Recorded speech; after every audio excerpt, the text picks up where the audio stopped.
최경영의 최강 시사. 최강 시사. 김호기의 사회학 카페. 어서 오세요.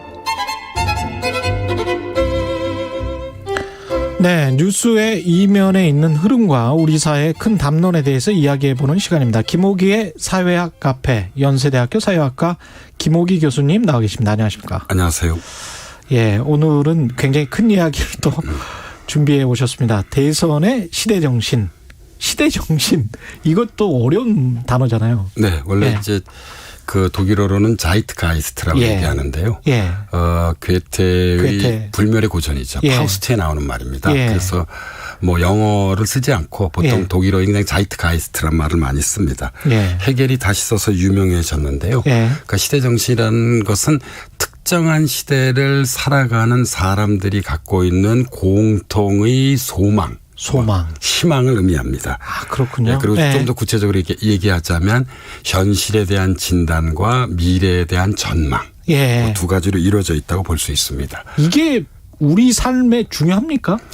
예를 들자면 예. 1945년 우리가 그 일제 강점기로부터 광복을 이뤘잖아요. 예. 그 광복 이후에 시대 정신이 무엇이냐라고 하는 질문을 던져볼 때 새로운 나라를 만든 것이었습니다. 그렇겠죠. 예. 예. 그래서 당시 1945년 시점으로 되돌아가 보자면 새로운 나라를 만드는 것보다 사실 더 중요한 일은 없었던 거죠. 그렇죠. 예, 그게 이제 1960년대 가난으로부터 벗어나기 위한 경제적 산업화. 그리고 1980년대 중반 이후부터 예.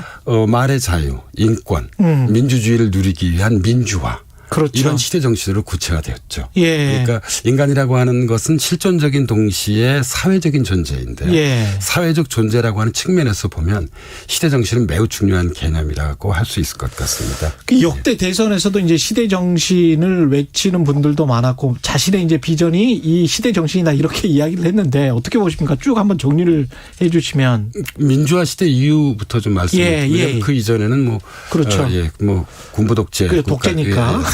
그래서 1992년 예. 이 대선에서 예. 당시 김영삼 후보가 내세웠던 시대 정신은 문민정부입니다. 문민정부. 근데 저는 예, 기억납니다. 그 시대적 분위기에 맞았던 개념이라고 생각합니다. 그러네요. 예, 예. 왜냐하면 정말 말 그대로 군부 독재였으니까. 군부 독재에서 정말 문민정부. 예. 그리고 다른 나라들은 이미 다 하고 있는. 예. 새삼스럽게. 예. 1997년 예. 대선에서는 이 김대중 후보가 내걸었던 핵심적인 그런 개념은 수평적 정권 교체입니다.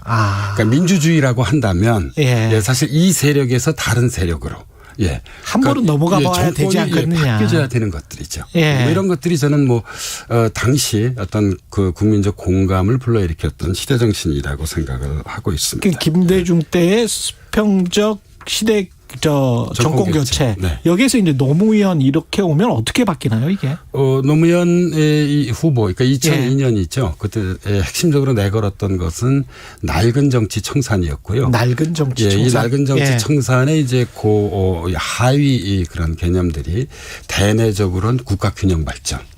대외적으로는 동북아 시대. 사실 2002년 바로 그 시점 이전까지만 하더라도 균형 발전이나 동북아 시대라는 말이 좀 낯선 개념이었습니다. 그렇네요. 그런데 우리가 돌이켜 보면 천도론 이야기하면서 21세기로 들어서서 우리 사회에 부여된 매우 중요한 말 그대로 시대적 과제를 당시 노무현 후보가 내걸었다고 볼 수 있고요. 2007년의 경우에 이명박 이 후보가 내걸었던 그 시대 정신은 선진 인류 국가입니다. 선진 인류 국가. 이 선진 인류 국가는 이 서울대 박세일 교수가 제시했던 선진화론에서 비롯된 것입니다. 그렇구나. 그래서 이제 우리의 이 광복 이후의 역사를 보면 이 산업화와 민주화 시대를 넘어서서 이젠 정말 우리가 선진국이 되는 그러니까 이 선진화가 필요하다고 박세일 교수가 이야기를 했죠. 그래서 이제 이것을 이어받아서 선진 인류 국가를 시대 정신으로 제시했다고 볼 수 있습니다. 박근혜 정부는 뭐일까요? 2012년 그 대선의 경우에선 당시 박근혜 후보와 문재인 후보가 경쟁을 했는데요. 사실 시대 정신은 같았습니다. 경제 민주화와 그리고 복지 국가였습니다. 예. 경제민주화를 그때 두 후보 모두 다 외쳤군요. 예. 우리 박근혜 후보 측의 대표적인 그 인물이 바로 이제 김종인. 예, 그렇습니다. 전 의원이었죠. 헌법에 경제민주화를 넣었던. 예.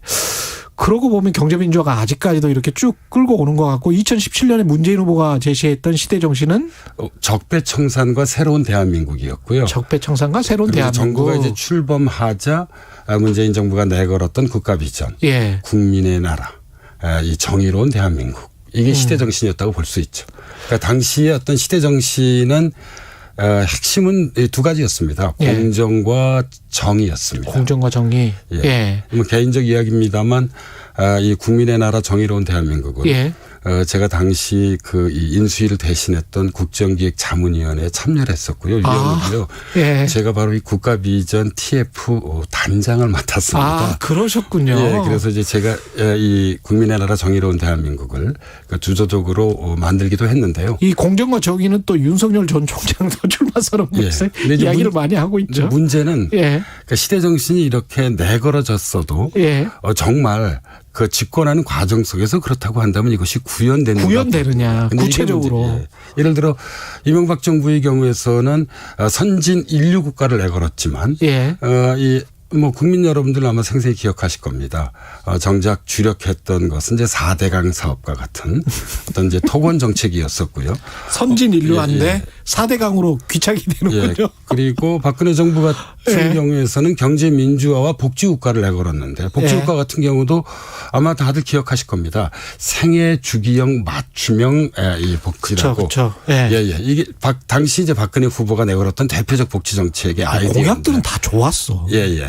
그런데 이 박근혜 정부는 이제 국정농단으로 귀결됐고 결국 임기를 다 채우지 못했습니다. 근데 이 점은 문재인 정부도 면책되지는 않는 것 같습니다. 그렇죠. 그러니까 공정하고 정의로운 대한민국을 내걸었음에도 불구하고 특히 지난 2, 3년 동안 문재인 정부의 공정에 대한 시비가 끊이지 않았고요. 그렇죠. 특히 이 더하여 이 부동산 문제는 이제 국민들에게 많은 아픔을 뭐 주기도 했습니다. 그래서 시대 정신을 내거는 것과 그것을 구체화하고 실천하는 것 사이에는 좀 이런 간격들이 좀 있는 것으로 보입니다. 지금 그러면 내년의 시대정신, 내년 대선 3월의 시대정신은 뭘까 생각을 하려면 지금 현실의 가장 큰 어떤 사람들이 가지고 있는 욕구, 불만, 이건 뭘까 이런 것도 좀 생각을 해봐야 될 것 같습니다. 현실 진단.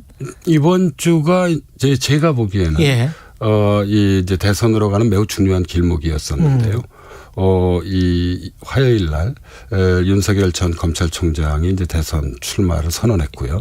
그리고 바로 어제 목요일 날 이재명 경기도지사가 역시 이제 대선 출마를 선언했는데 이 두 분이 내건 핵심적인 그런 개념들을 보면 시대 정신을 엿볼 수 있습니다. 이 윤 총장의 경우에는 출마 선언에서는 사실 시대 정신이 제시되지는 않았지만 그 페이스북 등의 어떤 그런 다른 발언들을 보면 공정과 상식을 가장 중시하는 것 같고요. 이재명 지사의 경우에는 공정과 성장을 강조하는 것 같습니다. 그렇죠. 그래서 보면 공통분모가 있죠. 공정입니다. 그리고 이제 한 사람은 상식을 강조하고 있고 다른 한 사람은 지금 성장을 강조하고 있습니다. 제가 보기에 이채로 왔던 것은 윤 총장의 경우에서는 앞으로 이제 차차 저는 자신의 어떤 시대 정신과 국가 비전을 제시할 거라고 생각을 하는데요. 이 이재명 지사의 경우에는 어제 상당히 좀 구체적이었습니다. 구체적이었는데 가장 뭐 인상적인 것 중에 하나가 억강부약이었습니다. 억강부약. 그러니까 강한 자를 누르고 약한 자를 돕는다. 이런 억강부약의 정치로 모두 함께 잘 사는 대동세상을 향해 나가겠다. 아마 저는 이 시대 정신이 이재명 지사의 가장 핵심적인 아이디어가 될 것이라고 생각을 하고 있습니다.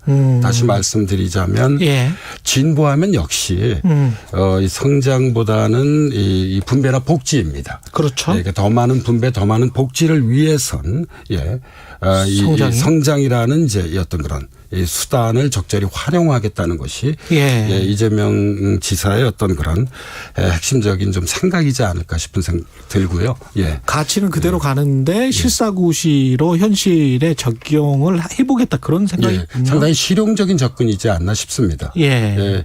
예, 더더욱이 그러니까 제가 보기엔 뭐 이건 보시는 분들에 따라 생각이 좀 달라질 수 있겠지만 예. 이 대선이라고 하는 것은 예. 이 바로 5년 단위이긴 하지만 앞선 5년을 어떻게 보면 결산하고 그렇죠. 예, 우리는 대통령제 국가잖아요. 예. 새로운 시대로 나아가는 것입니다. 예, 그래서 우리가 돌아보면 이 박근혜 정부의 경우에서는 왠지 박정희 시대로 좀 회귀하는 듯한 인상을 저는 적지 않은 국민들이 받으셨을 거라고 생각합니다. 그 국정교과서 논란 뭐 이런 것들. 그리고 문재인 정부 경우도 정부 진행 중에 있긴 하지만 너무 민주화 시대가 열린 지가 30여 년이 지났잖아요. 예. 좀 머물러 있는 것 아닌가. 고착화되어 있는 것 아닌가라고 하는 어떤 생각을 하고 계신 국민들도 저는 적지 않으실 거라고 생각을 조금 하고 더 있습니다. 스무드하게 갔었으면. 그래서 예. 과거에서 미래로. 예, 예를 들자면 인공지능, 포퓰리즘, 100세 시대, 기후위기. 예. 지금 현재 우리 사회가 직면한 과제들이 산적해 있습니다. 예. 예, 이제는 정말 과거가 아니라 미래로 나아가야 하죠. 예, 그래서 저는 이 공정이든 아니 성장이든 예. 여기에 이제 더해서 뭐 민생 불평등 양극화 예. 이런 것들이 좀 앞으로 8개월 남았잖아요. 예. 어떤 그런 이 대선의 시대 정신으로서 예. 우리 사회에서 충분히 좀 토론되고 수기되기를 뭐 개인적으로는 좀 바라고 있습니다. 이낙연 전 총리랄지 유승민 전 의원 같은 경우는 시대정신 이쪽에서 내세우는 시대정신은 뭐라고 보십니까? 혹시? 언론에 보도된 것을 보면은요. 예. 이낙연 전 총리는 이제 신복지를 신복지. 예, 강하게 내세우고 있고요.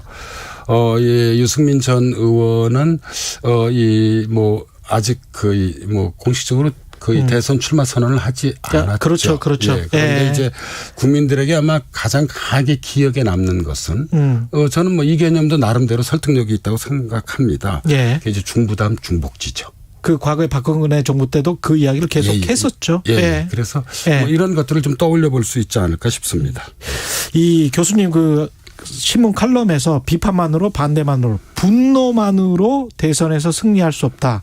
이 부분이 저도 전적으로 동감을 하는데요. 어떻게 대선에서 승리하려면 뭔가 긍정적인 뭔가를 제시를 해야 되잖아요. 예. 예. 뭐여야 됩니까? 제가 이것은 약간 좀 이 수사적으로 좀 이야기를 하겠습니다. 예. 예. 제가 오늘 이제 모두에서 괴테의 파우스트를 예. 했는데요. 파우스트의 여러 정말 좋은 구절들이 많지만 예. 그 중에서 널리 알려진 이 구절 중에 하나가 바로 이 구절입니다. 그 악마인 메피스토 펠레스가 예. 파우스트에게 하는 말인데요. 예. 아마 최 기자님도 잘 아실 겁니다. 예. 소중한 친구요. 예. 모든 이론은 회색이라네. 삶의 황금나무는 초록색이지. 이 초록색이 상징하는 것은 생명이죠. 예, 그리고 예. 희망입니다. 예. 예, 그래서 저는 모든 이론은 회색이라는 데는 예. 참 오랜만에 들어보는데 예. 갑자기 20년 전으로 돌아간 듯한 그런 생각도 들고요. 예. 근데 영원한 사실은 예. 어떤 그런 진리라고 볼 수 있죠. 예. 예. 그래서 비판 반대, 분노를 넘어선 생명. 희망이 예. 초록빛 생명. 초록빛 생명이 예. 어떤 그런 앞으로 8개월여 남은 예. 대선 과정에서 예. 시대 정신의 장에 올라서야 된다고 생각합니다. 미래를 설득하는 이가 저는 내년 대선에서 승리할 거라고 생각을 하고 있습니다. 그래서 이런 설득과 공감의 광장이자 축제가 저는 대선이 돼야 한다고 봅니다. 예. 예. 그러니까 대선이 이 상대방에 대한 어떤 그런 일방적인 비난과 비판을 넘어서서 예. 우리 사회 미래를 놓고 설득하고 그리고 이에 대해서 공감하는 어떤 광장이자 축제가 되기를 바라는 이가 저는 국민 다수라고 생각을 하고 있습니다. 좋은 말씀 감사합니다. 생명은 역시 또 사랑이죠. 우리가 계속 뭐 비난만 하고 뭐 비판만 하다가 이 진행하다 뭐 저도 아주 정신과 치료를 받아야 될 정도로 힘든데 사실은 사랑, 협력, 연대 이게 중요하죠. 그렇죠. 예. 네. 더더욱이 이 대한민국은 그러니까 저와 같은 기성세대뿐만 아니라 우리의 아이들이 살아갈 나라입니다. 그렇습니다. 따라서 미래와 희망에 대해서 좀 더 좀 많이 토론이 이루어지고 생각은 다를 수 있습니다. 후보들마다. 그런 어떤 광장과 축제의 시간이 열리기를 더더욱이 지금 코로나19 팬데믹으로 국민들의 마음이 상당히 울적하고 우울하잖아요. 그렇습니다. 그런 광장과 축제가 되기를 개인적으로 소망하고 있습니다. 말씀 감사하고요. 지금까지 연세대학교 사회학과 김옥희 교수였습니다. 고맙습니다. 감사합니다. KBS 1라디오 최경영의 최강시사 듣고 계신 지금 시각은 8시 45분입니다. 네, 주말을 앞두고 있는